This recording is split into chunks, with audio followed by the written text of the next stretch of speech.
Hi everyone, welcome to Umkosi noMagatshen. I am uMagatshen. Umkosi wethu namhlanje bazalwa kamzitho it's about Musa Mseleku. Musa Mseleku is one of our South African businessmen une-reality show yakhe nefamily yakhe which is Uthando nesthembu, uyi-radio presenter, also motivational speaker. So today we'll be talking about reality show yaka Musa Mseleku, Uthando nesthembu.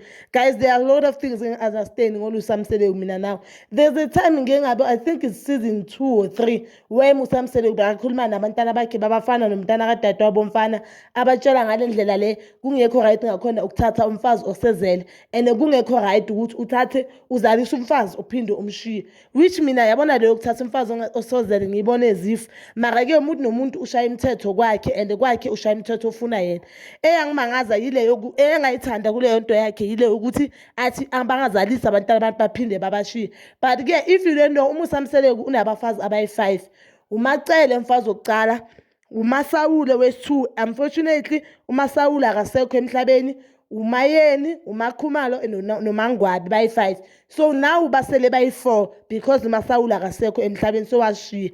Now recently last episode before the last one, there's a son but uMasawule bakanomntana womfana amthole on the previous relationship. That means akusumntana kaMusa Mseleku, but umntwana on that show ukhuluma noMakhumalo uthi yena bekazi ukuthi uMusa Mseleku ubabakhe, bakangazi ukuthi uMusa Mseleku akusubabakhe omzalayo ene bekajwayele ukuthi kaMseleku kukubo. That means obviously mina even if at the age of 5-4 ukhula nabantu bekwesinye isibongo uzitshela ukuthi nawe uweleso sibongo leso which is mhlamba usuyileso.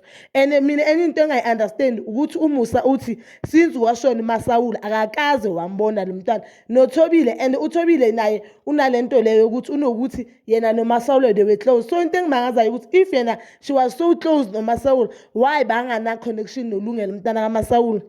Yimi umbuzo wami oqala leyo. Wesi-2, on that show uThobile makakhuluma noLungelo, so umntana lo mfana uLungelo and manje sekakhulule is a successful businessman because unendawonyana yakhe, une-shop yakhe futhi cafe yakhe where irana successful. Ngibhekile ku-Instagram right and izinto aziphostayo ku-Instagram yakhe zi-right, uyabonakala ukuthi hayi uyimele yena umfana. So another thing engimangazile is that uThobile uthe kumakakhuluma nomfana, umfana wathi yena bakangazi ukuthi umamakhe ushonile up until the day abona i-cousin yakhe ikhala, and he thought ukuthi that time cousin mayikhala ikhalela into zayo like kushona omunye umuntu, but bangaqabanga ukuthi umamakhe up until abona umamakhe aku-cascade sebavula.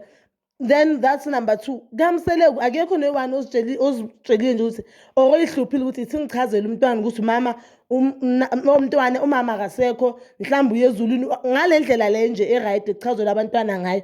And aside lami I just wanted to comment nje ngoMusa nefamily yakhe kuba bonke labafazi boyi-4. Okay, mangwaba ngengimfaka kakhulu because I don't know whether bekasashadile makushona uMasawule or uke wamisa, so angifuni ukukhuluma ngayo kakhulu. Ngizokhuluma ngoMayeni, uMaqele noMakhumalo, especially uMakhumalo because uthi yena noMasawule they were friends.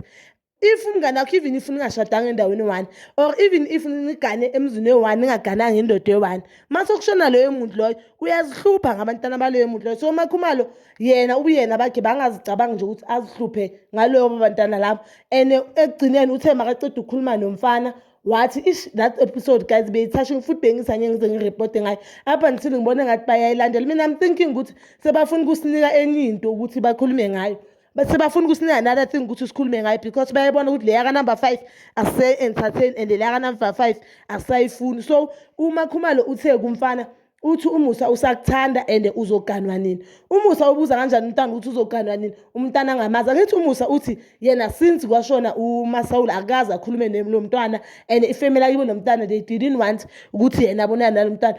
Uwaze lapho ukuthi umntana akaganwanga, and if they didn't have a connection bebanganaye lo mntana ku-Instagram. Guys, that is all for today. Please comment down below your thoughts and please don't forget to like, subscribe and hit that notification button. Nginithanda ukuya nokubuya.